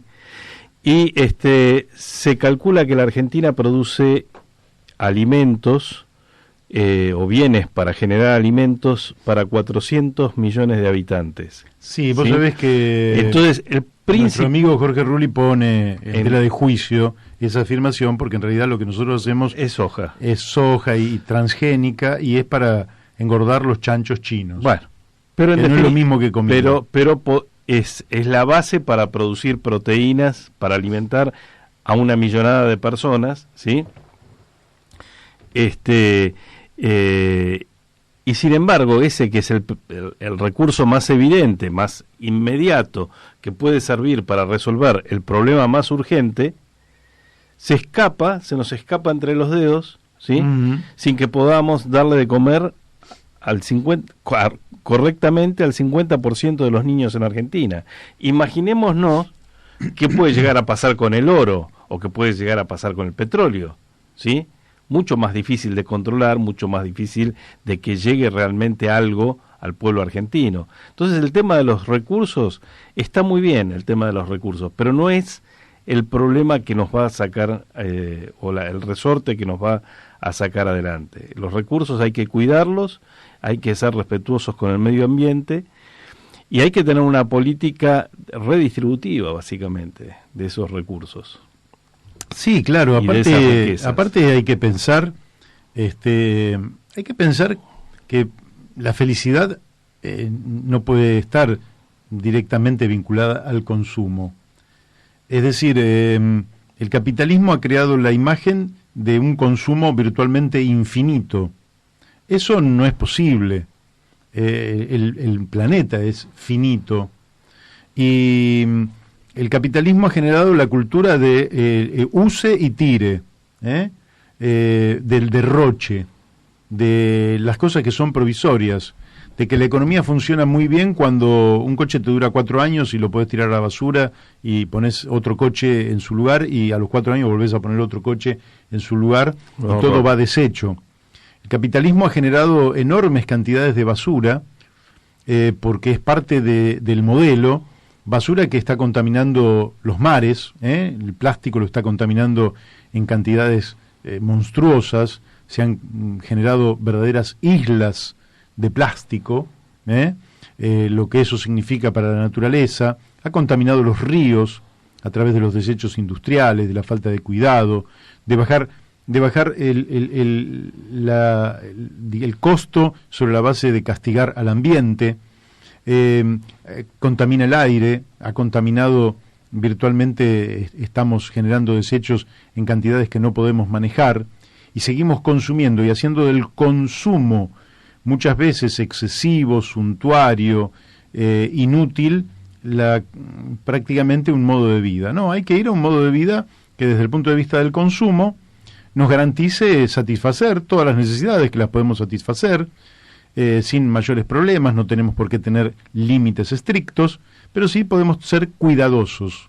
Tenemos que ser cuidadosos con lo que consumimos, cuidadosos con el agua, cuidadosos con la tierra, cuidadosos con el aire, cuidadosos. No puede ser, Daniel, ya lo hemos dicho creo, pero que nosotros tuviéramos un presidente que decía que no se ponía 2 veces el mismo traje. Claro, iba sobre ese tema, el uso de las cosas. O sea, tenemos que poner foco no en la posesión, sino en el uso de las cosas. Así es. Probablemente en la Argentina, con menos coches de los que hoy existen, pudiéramos arreglarnos todos. Bueno, habría que ver cómo se organiza eso. No digo, por ahí no tenemos la solución inmediatamente, pero otras sociedades también lo están experimentando. Por ahí también podemos empezar a privilegiar mucho más transportarnos en bicicleta. No digo que todos vayan en bicicleta, lógicamente, pero sí hay una masa de gente que no usa la bicicleta porque es muy peligroso andar en bici y lógicamente que no se toman las medidas del Estado como para decir, no, miren, primero los peatones, después los ciclistas y después vienen los vehículos colectivos y después recién los vehículos particulares. En ese orden, lo primero que cuido es el peatón, lo segundo que cuido es la bicicleta, lo tercero que cuido es el transporte público y finalmente el coche particular, que es una comodidad que no se le debe privar a nadie, pero muchas veces en distancias relativamente cortas es mucho más eficiente andar en bicicleta, mucho más económico, no contaminante, andar en bici que andar en coche. Sin embargo, se estimula que se quemen hidrocarburos, que lógicamente van al calentamiento global. Entonces, ya es tiempo, es decir, no es que ahora estamos hablando del futuro. Esto que estamos diciendo no es que, bueno, para el año 2050 vamos a cuidar los bosques, para el año 2050, no, esto hay que cuidarlo ya. Entonces, ya no se trata solo de construir poder para ocupar los cargos del Estado. Se trata de construir poder básicamente para salvar la vida, para cuidar la vida, para dignificar la vida o, como diría la gran letrista de tangos, para honrar la vida. Para eso. Es decir, ya no es que las cuestiones ambientales, ecológicas, etcétera, bueno, sí, es como es como un lujo de quienes miran al futuro. No, es una necesidad de hoy. Y por eso está cayendo en Brasil altamente la popularidad de Bolsonaro, porque han visto que él habilitó a estos incendios, que él promovió estos incendios para expandir la frontera agropecuaria. Y entonces la gente dice, no, pará, todo esto tiene un límite. Lamentablemente nosotros no podemos reproducirnos hasta el infinito, no podemos consumir hasta el infinito, y eso es una locura del capitalismo. Hay que ir a un modo de vida donde las fuentes de felicidad sean otras.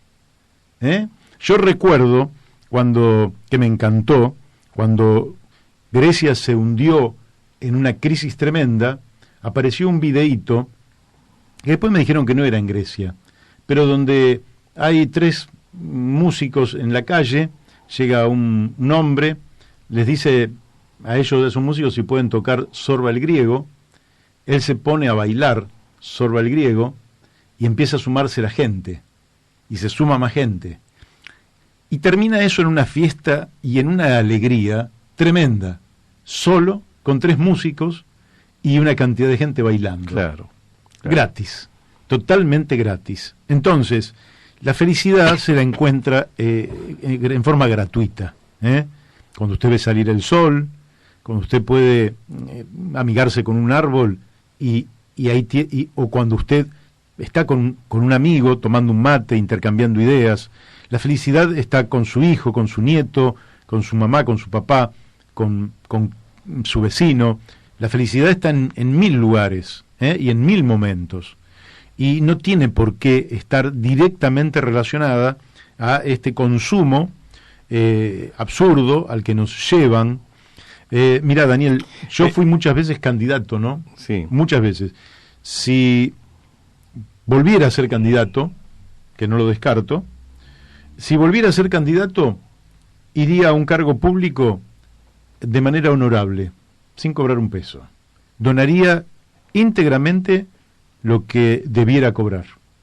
No digo que lo hagan todos, estoy a una altura de la vida que lo puedo hacer, ¿verdad? Y me parece que este debería ser un compromiso en épocas de crisis. Diputados, senadores, asesores de los diputados, de los senadores, dar el ejemplo. Sí. Y por lo menos ellos que reduzcan sus ingresos del 50% y que donen el resto. Yo donaría, si fuera, que yo ponele concejal o diputado o lo que fuera, donaría eso al sistema de salud, por ejemplo, al Hospital Posadas. Pero yo vuelvo más, ¿no? Es el volver a la ejemplaridad en la política, ¿no? A que los políticos te los puedas encontrar en un subte, en un colectivo, ¿sí? Te los puedas a la cotidianeidad, ¿no? Bueno, luchar contra eso que decíamos nosotros. El sistema te sube ahí al 1% de los ricos y te desconectas del resto. Pero yo quería, sobre lo que dijiste antes, quería decirte también otra cosa que me parece es importante. Se estudió hace poco, ¿sí? Esto ya es un estudio de neurociencias, que porque claro, nos quieren vender que la felicidad está asociada al consumo, ¿no? Fundamentalmente las empresas que venden, ¿sí? Asocian o tratan de asociarnos la felicidad al consumo. Y en realidad se descubrió que la felicidad está mucho más firmemente asociada a las buenas experiencias que al consumo, ¿sí? Los objetos, ¿sí? Que no son capaces per se de generarte experiencias, luego de un tiempo te los encontrás en tu casa y generalmente muchos de nosotros podemos llegar a la reflexión, y yo gasté esta plata en esto, ¿y para qué lo habré hecho? ¿Lo haría de vuelta? No, sin ninguna duda no. Ahora, una buena experiencia, un buen plato de comida con unos amigos, ¿sí? Bueno, eso sí que querríamos repetirlo, ¿no? O sea que sí. una nueva cultura en torno a las cosas, en torno al consumo. Bueno, creo que estamos comunicados con Juan Manuel Casela. ¿Es así, Juan Manuel? Sí, exactamente. Buenas tardes, ¿cómo le va? ¿Cómo te va? Muy bien, Juan Manuel, realmente... Es un gusto escucharte. Ah, bueno, igualmente, para nosotros es un gusto poder hacerte este reportaje. Y estamos motivados por algo que, por lo menos para nosotros, desde aquí, desde este programa La Brújula, es bastante importante, que vos has dicho que en una nota que salió publicada en Clarín, que Pro UCR es una experiencia agotada. ¿Podrías decirnos, aunque yo leí la nota, pero por qué vos crees que es una experiencia agotada? Bueno, yo trato de sintetizar en 4 razones esta afirmación. La primera razón es la siguiente. La coalición que el radicalismo formó con el PRO nunca pasó de ser una coalición electoral. Nunca se convirtió en una coalición de gobierno. Siempre gobernó el PRO. Por lo tanto, la primera razón consiste en que no tiene sentido continuar una coalición que nunca llegó a ser coalición de gobierno. Claro. La segunda razón pasa por lo siguiente. Si la coalición nunca dejó de ser una coalición electoral, nunca ascendió a calidad de coalición de gobierno, también hay que impugnarla desde el punto de vista del resultado electoral, porque las elecciones del 11 de agosto demostraron que la coalición no estaba a la altura de la competencia electoral para la que se presentó.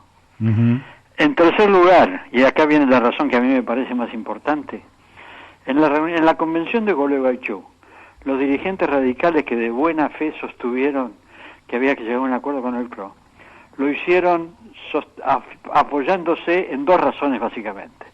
La primera razón era la necesidad de terminar con el crecimiento, impedir la continuidad del populismo autoritario y corrupto. Y en segundo lugar, que iba por todo, que ya se había declarado que iba a ir por todo. Y la segunda razón consistía en reivindicar la alternancia como condición importante de la democracia electoral.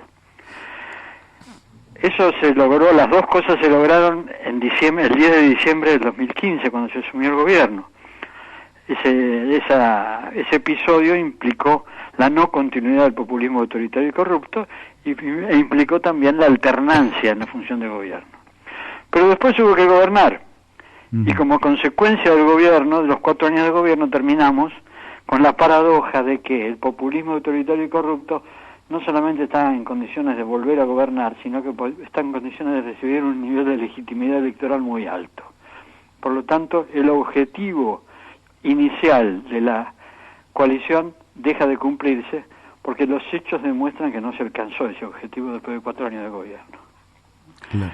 La última razón que yo manifiesto e incluyo en ese análisis consiste en lo siguiente: va a haber gente que seguramente va a sostener que la coalición debe continuar para ser el núcleo duro de la oposición, en el caso de que Fernández efectivamente llegue a la presidencia de la República. Y yo digo, eso tampoco puede ser, porque para ejercer la oposición de manera coherente hay que tener identidad desde el punto de vista del pensamiento, desde el punto de vista de las ideas. Claro. Y es obvio que entre el radicalismo y el PRO sigue habiendo diferencias notorias en términos de ideas y de principios, básicamente en el campo económico-social. Esos son los fundamentos de mi argumento. Bien, al mismo tiempo, sí, los explicás en una síntesis perfecta, diría, así que sobre eso no te voy a preguntar nada más. Pero sí me gustaría preguntarte, es que estás pensando en que el radicalismo debe cumplir un rol distinto al que cumplió en esta etapa, hacia adelante. ¿En qué estás pensando? ¿En algún frente que pudiera tener un contenido más progresivo que el que tuvo en esta alianza con el PRO? Yo estoy pensando en que el radicalismo recupere su identidad y su autonomía como primera etapa. Ajá.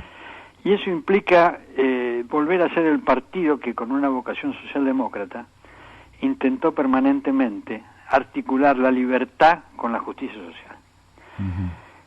A mi criterio, el peronismo históricamente defendió la justicia social con convicción, e incluso en alguna etapa de su desarrollo logró alcanzar cierto nivel de distribución equitativa del ingreso en Argentina.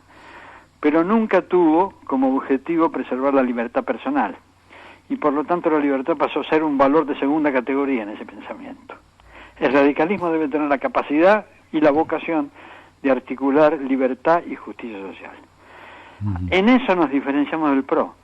¿Por qué? Porque con el PRO podemos compartir la intención de preservar la República desde el punto de vista jurídico formal, la división de poderes, las elecciones periódicas, pero lo que no compartimos con el PRO es la visión pro mercado que tiene el PRO, donde la experiencia nos está indicando que la riqueza tiende a concentrarse y se profundizan las desigualdades. Sí. De manera que me parece que lo primero que debe hacer el radicalismo es reivindicar su personalidad histórica, su identidad histórica, reivindicar su autonomía. Después habrá que ver cómo funciona el proceso político y si hace falta se buscarán las alianzas compatibles con este objetivo. Bien.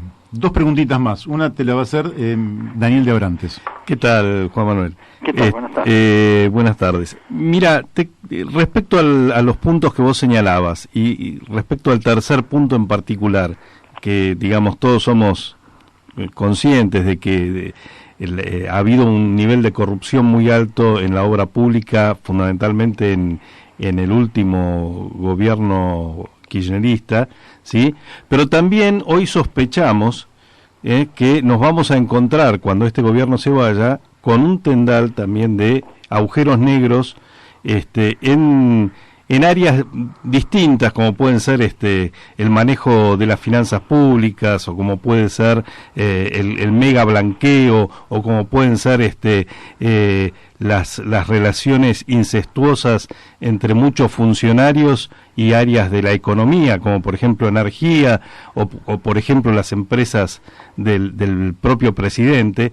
Digo, ¿no pensás que también este gobierno está cruzado, quizás con otro perfil, pero está cruzado también por cuestiones de sospechadas de oscuras, ¿no? Como mínimo? Sí, yo creo que puede existir ese problema. En algún artículo que escribí hace un tiempo, lo digo, yo ahí planteé el tema de las incompatibilidades entre la actividad privada de los funcionarios y el desempeño público, de manera que soy consciente de que puede existir ese problema, con una característica distinta del kirchnerismo. No, ya no sería el robo en bolsas llenas de dólares, sino otro tipo de ventaja económica que se obtendría por vía de la adjudicación de licitaciones o por la vía del manejo de las finanzas públicas. Creo que el planteo de buscar un nivel adecuado de transparencia en los actos públicos vale para todos los gobiernos. No interesa si son kirchneristas o son macristas.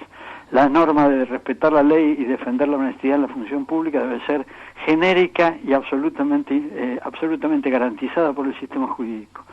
Creo que en ese sentido la Argentina debe recuperar un nivel de previsibilidad en materia de honestidad personal que ha perdido hace largo tiempo.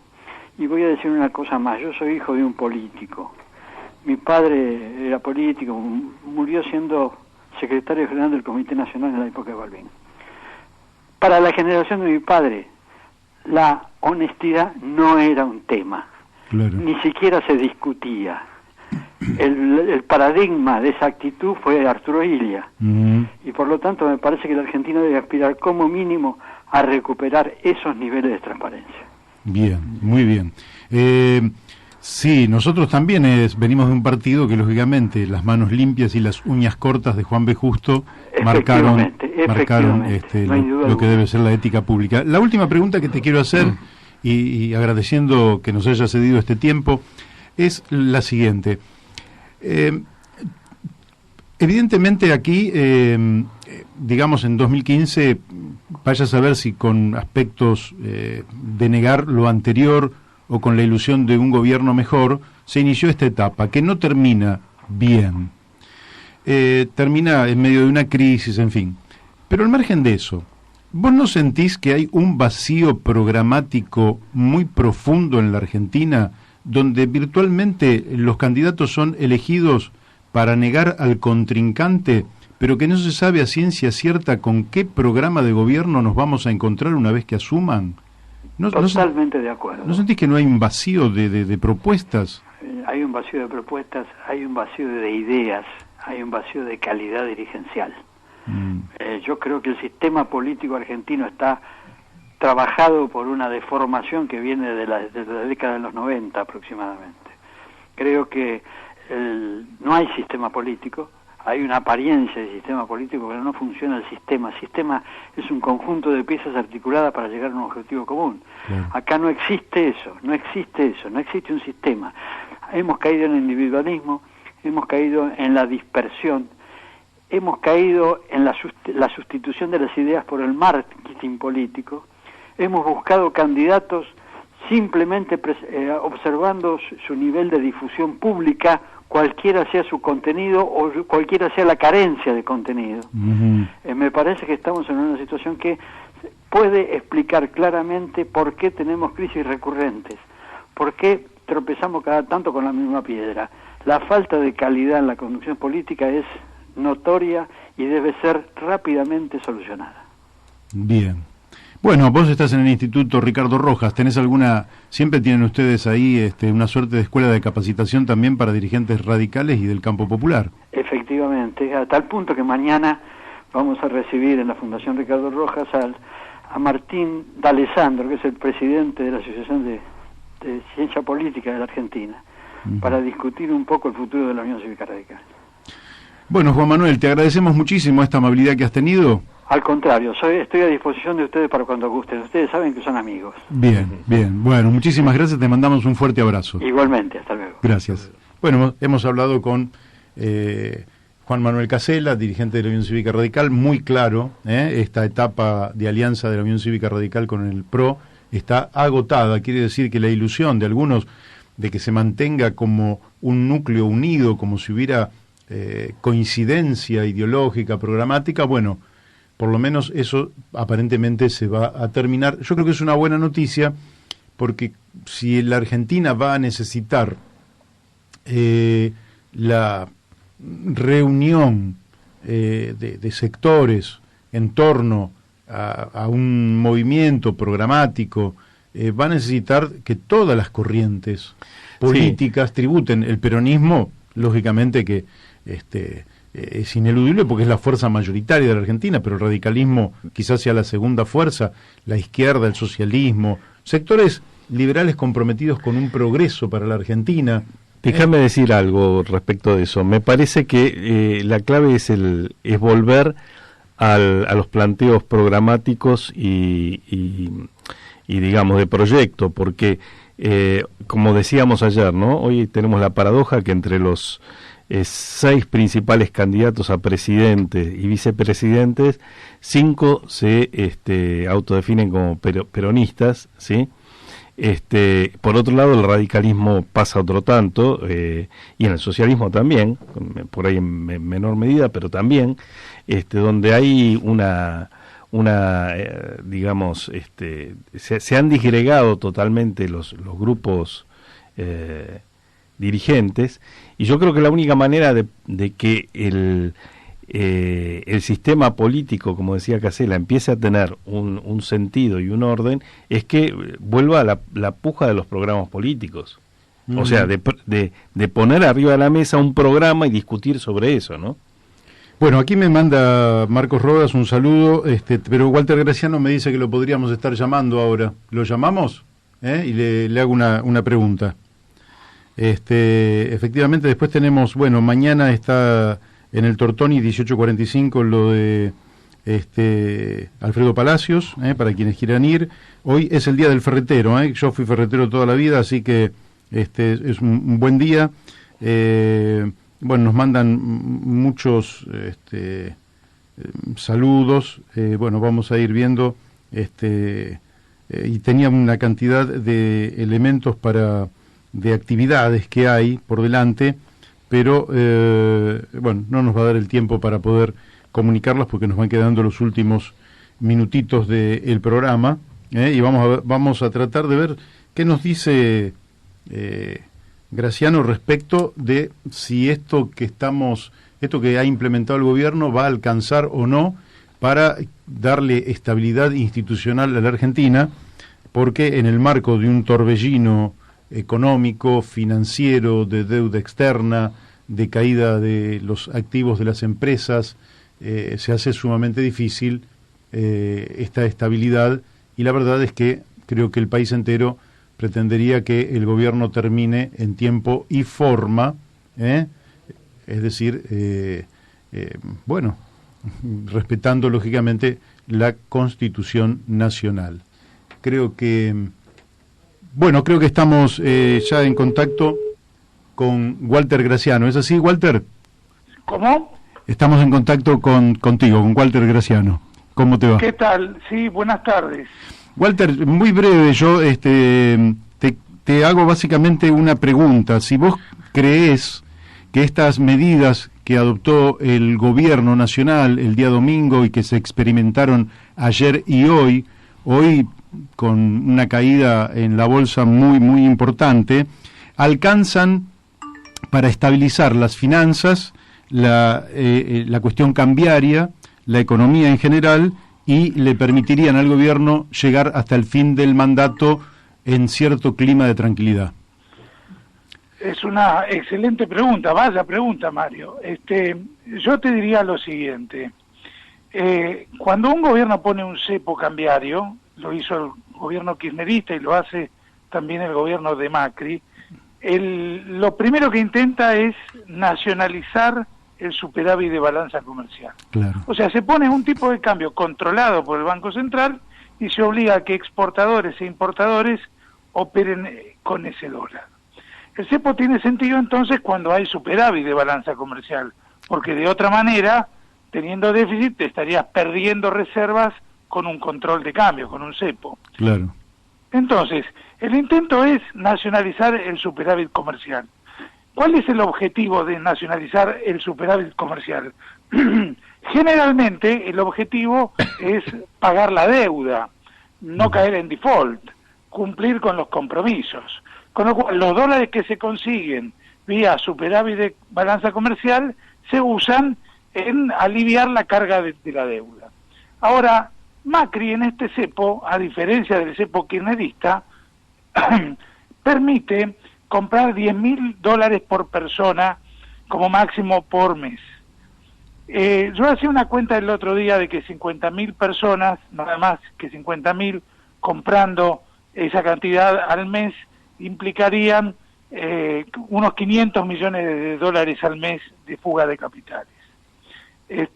Pero me quedé corto porque las cifras reales son que en Argentina hay 1.100.000 personas que compran dólares al mes, no 10.000, pero sí dólares.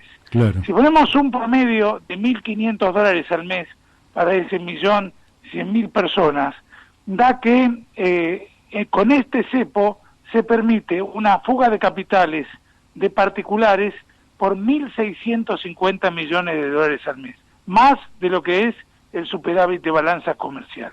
Con lo cual, el cepo puesto por Macri, así como está, termina financiando la fuga de capitales. Claro. Financiándola ordenadamente, porque es una fuga que solamente pueden realizar los particulares, mientras que las empresas no tienen ese beneficio, no pueden comprar dólares, tienen que hacerlo a precio mucho más caro con el contado con liquidación, y por eso mismo la bolsa baja en las magnitudes que está viendo que baja. Y el riesgo país tampoco baja, porque ¿cómo va a bajar?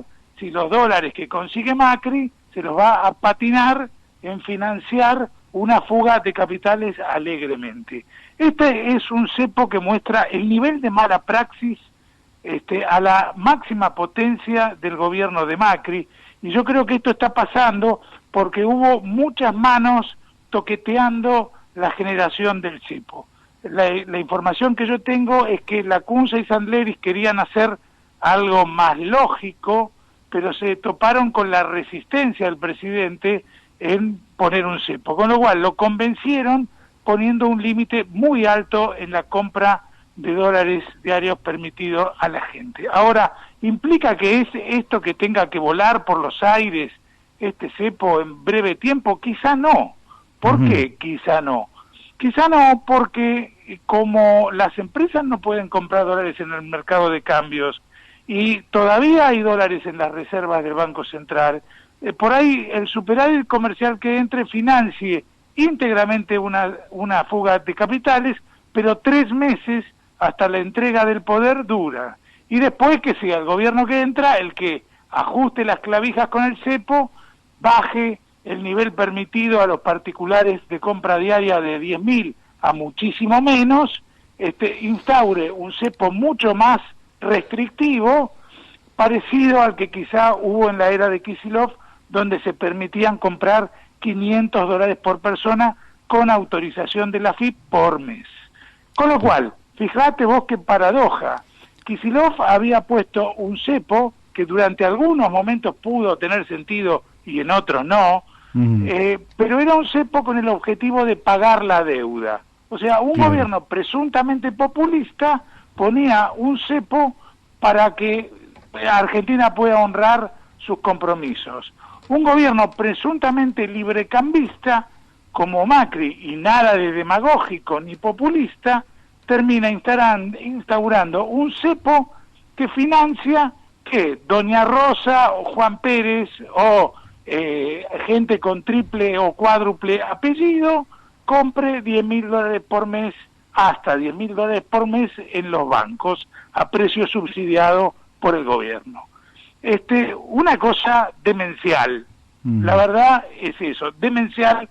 Este es el máximo exponente del populismo y de la demagogia que podía ofrecer el presidente Macri. Bueno, Walter, me había comprometido a hacerte una sola pregunta. No, si querés preguntarme más, con todo gusto. Mira, dentro del conjunto, porque también se nos va el tiempo, pero te hago una preguntita más, porque sí, ha habido una pequeña bomba de Domingo Cavallo, que en su blog ha dicho que mi pronóstico es que las políticas que pueden deducirse de las declaraciones de Alberto Fernández nos van a llevar a la hiperinflación. Yo creo que Cavallo está haciendo movidas políticas. Te explico el porqué.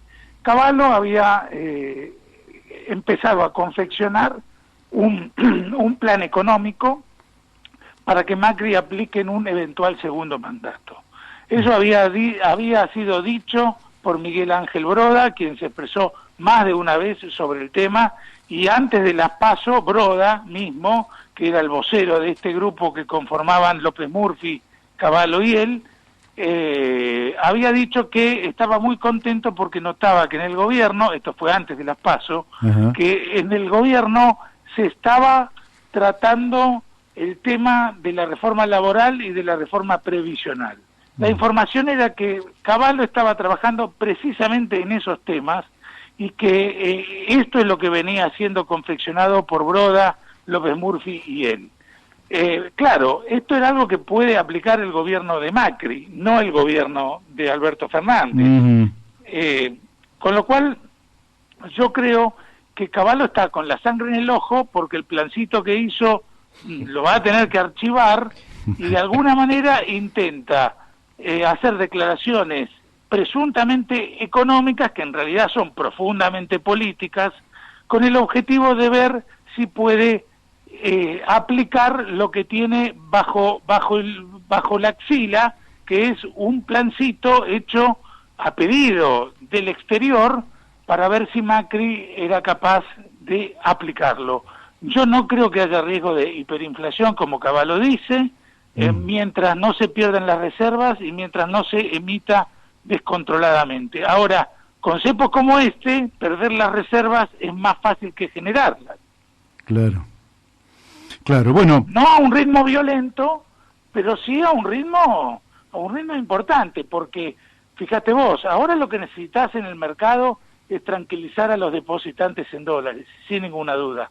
Pero eso quiero ver si lo logran, si no lo logran, si pueden, si no pueden, porque han establecido toda una situación donde mezclaron los encajes de los depósitos en dólares con las reservas del Banco Central, con lo cual uno nunca sabe, como el dinero es un bien fungible, si la plata está, si no está. Es toda una situación confusa que todavía no han querido solucionar.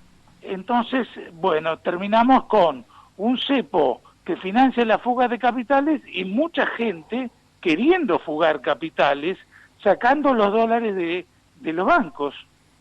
Sí, Así es. Bueno, mirá, se nos fue el tiempo, Walter, a nosotros pues son las 2 de la tarde y tenemos que entregar el programa de radio. Desde ya te agradezco muchísimo, creo que fuiste absolutamente claro, y bueno, te mando un fuerte abrazo, muchas gracias. Siempre un gusto salir en tu programa, Mario. Bueno, gracias a vos.